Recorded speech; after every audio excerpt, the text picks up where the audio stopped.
বলছিলাম আপনাদের আজকে কি প্রোগ্রাম ছিল?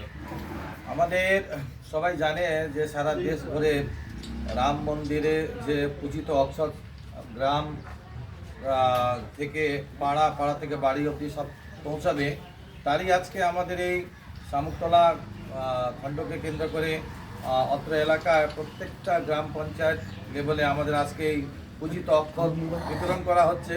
তারই আজকে আমরা এখানটা সব জমায়েত হয়েছি।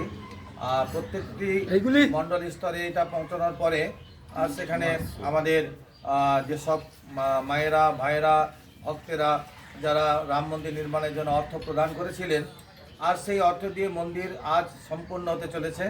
আগামী 22 জানুয়ারি আমরা সবাই জানি সেটা তার উদ্বোধন রয়েছে, এবং সেই দারু উদ্বোধনের আগে আমরা নিমন্ত্রণ পত্র নিয়ে আমরা পৌঁছাচ্ছি যে আপনারা রাম মন্দির দর্শন করতে যান, এবং সেখানকার পূজিত অক্ষত যা তার বাড়িতে পৌঁছাবে।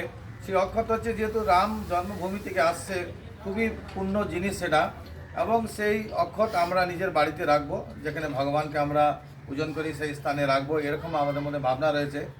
সন্তোं ने আহ্বান কিয়া ফির হামনে অভিযান কিয়া, সন্তরা এরকমই আমাদেরকে আহ্বান করেছিল, আর তাদের মার্গদর্শনে আর সারা দেশ ভরে আর আমরা সমস্ত রাম জন্মভূমি তীর্থ ক্ষেত্র ট্রাস্ট যেটা আছে তারই হয়ে আমরা এই কাজ করছি।